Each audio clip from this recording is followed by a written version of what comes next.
Topical authority in SEO. This is 4 very straightforward ways to establish it in 2025. I watched a bunch of other videos about topical authority, listened to a few podcasts, and I thought all of them were outdated. So I'm making this one for 2025. If you don't know what topical authority in search engine optimization is, it's very simple.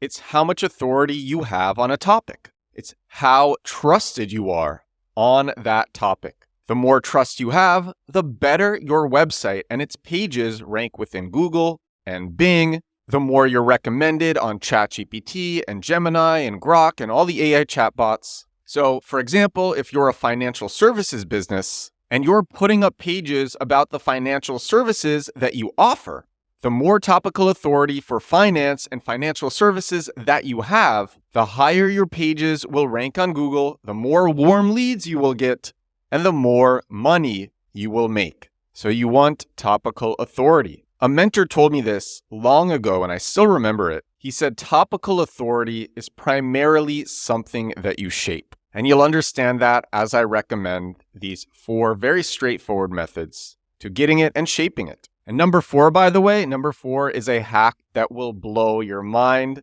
Sorry to make you wait for it. I mean, you could probably just skip ahead the video or if you're listening on the podcast. But number 4 is a good one.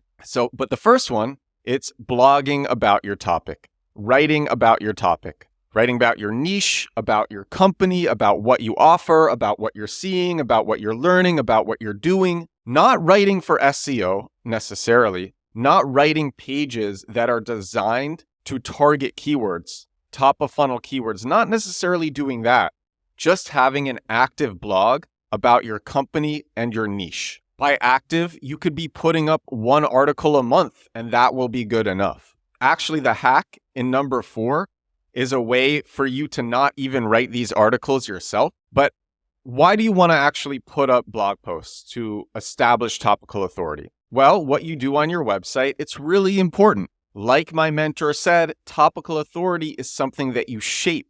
So by having more relevant language on your website or around your website, relevant language to your topic, it makes you more authoritative on that topic. And the way that you shape it is you can write more about specific angles of your niche. You can move your niche towards X, Y, and Z. So for example, in search engine optimization, there's so many different angles to search engine optimization. You could write primarily about link building. Your topic is SEO, but you're primarily writing about link building. So you're shaping it in the direction of link building. Maybe your topic is e-commerce and you're writing primarily about drop shipping. And when you appear in lots of external websites, not your own website, the websites are pointing towards you with language around drop shipping.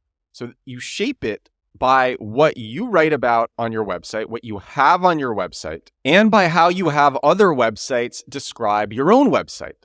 Google has this thing called EAT that everybody needs to know about. EAT is an acronym. It used to just be EAT, but now it is EEAT. And it stands for experience, expertise, authoritativeness, and trustworthiness. Writing about your topic consistently, that establishes experience and expertise. And then having other websites point to you with language around your topic, that establishes authoritativeness and trustworthiness. So now we need other websites. Number 1, blogging about your company and your niche. Number 2, these are very straightforward.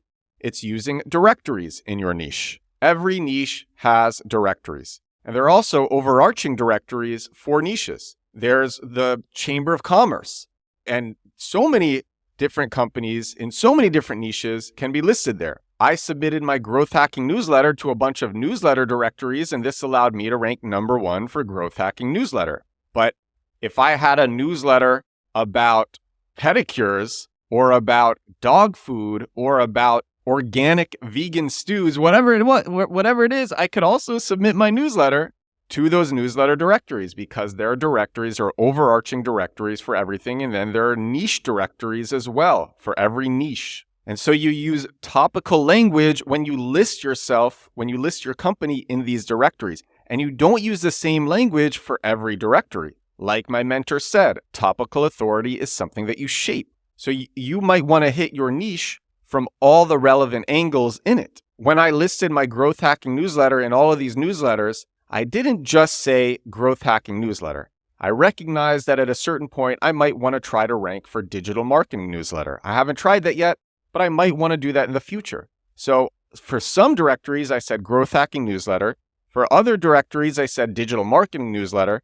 And then for even more directories, I said digital marketing and growth hacking newsletter. Topical authority is something that you shape. 2 more things for directories, and I almost forgot these. These are important. Number 1, use a different image for every directory. Google Images loves a variety of sources on the Google Images page, and it will not use the same image. It's able to recognize the same image used across different sources. So if you use a different image across different directories, you can get more photos of your brand and your business in Google Images. That's number 1. And number 2, launch platforms also fall into directories. These are platforms where you launch your business to a bunch of relevant viewers. Product Hunt is an example of this. Product Hunt is the number 1 place on the internet for launching technology companies. And it's free. You can launch on Product Hunt for free. That is also a directory. The language that you put on your Product Hunt listing, that helps establish topical authority. So list in directories,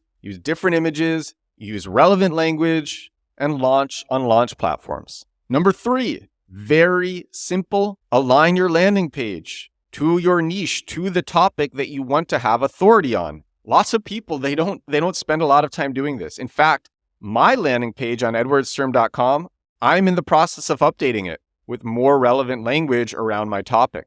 Use lots of images and text that make it really clear what your business is and how it falls into your niche. This also helps more towards Google's EAT guidelines. And number 4, the one that I said was a crazy hack. Well, before I say what the hack is, maybe you've heard of, and this isn't it. It comes with how you use these platforms, but maybe you've heard of Help a Reporter Out, which has since it rebranded and then shut down. The rebranded version of it shut down. There's no Help a Reporter Out. It rebranded to Connectively. That shut down. There is no Connectively. But the founder of Help a Reporter Out, after he sold it and exited, he started something called Source of Sources, which is basically the same thing as Help a Reporter Out, except if you spam the journalists on it, then you get banned. Source of Sources has very authoritative journalists from publications that have the highest domain ratings, domain authorities, who are looking for experts to quote in their articles.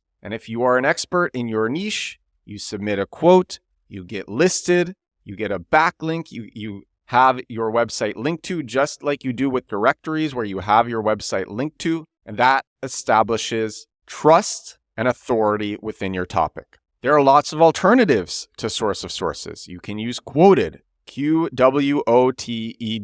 I like Featured.com a lot. I have a really high success rate on Featured.com. And what you do to maximize your success, just respond to 1 journalist a day. When I am going on hardcore link building campaigns, that's what I do. I respond to 1 journalist a day, either on Source of Sources or Quoted or Featured.com or all the other ones. There's so many of them. If you heard of Turkle, Featured.com is what Turkle rebranded to. Featured.com is so much better than Turkle ever was. But here's the hack. I told you a hack, told you there's going to be a hack. This is the hack. And I have done this personally myself many, many times before, and I will continue to do this. Instead of just responding to journalists on these platforms, list yourself as a journalist on these platforms. Because I said, for number 1, you want to put up blog posts consistently about your niche. But here's what you do. You post as a journalist on these platforms. It's easier to get accepted if your website has more traffic, but it's not hard to hit the minimum thresholds. So you post as a journalist on these platforms, and then you say, the more text you write, the more likely your answer will be to get accepted. And please, no AI answers. I will check if it's AI. And if you write an AI answer, I will have you banned from this platform. And you can do that. Source of Sources will ban you if you submit AI answers to it. So you say your criteria. I want long answers only, no AI answers. And then you get your long answer and you say, this is great. Can you add 200 or 500 more words to it? And because these people want to get accepted, and because they've already written the first part, they do it. They add the 200 to 500 more words to it. And then you have a really long piece of content that you can just turn into an article on your website. You don't have to add any extra text yourself. You have this piece of content that an expert in your niche wrote for you. Now you have other experts in your niche writing articles for you to appear on your website, and you list them as the author.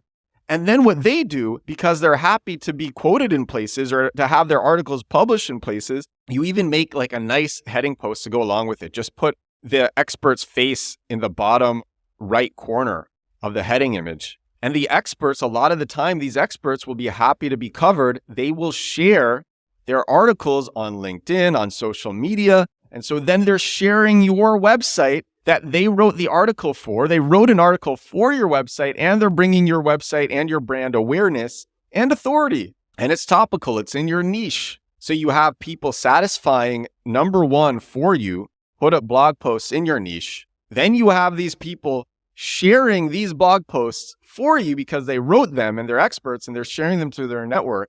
And when you appear in Source of Sources and Featured.com and Quoted, you have your brand name there. People look at the brand name as well. So you get more awareness just like that. But that is 4 very straightforward ways to establish topical authority in 2025. Blogging, niche directories and launch platforms, have a landing page that fits your topic, and use expert quote platforms to get your quotes in other publications or to get authors writing for your website. And if you like this, I have a lot more SEO at compactkeywords.com. It's my standalone SEO program with tons of videos, how-tos, templates. Very straightforward. It is about using SEO to get customers for your business. Customers, users, warm leads, whatever it is, people who will convert right away. It's being used by tons of companies, and it's getting amazing reviews. You can check that out at compactkeywords.com. And this is episode 603 of my daily, everyday digital marketing podcast, 603 days in a row doing this crazy thing. Thank you so much for watching. Thank you so much for listening. I will talk to you again tomorrow. Bye now.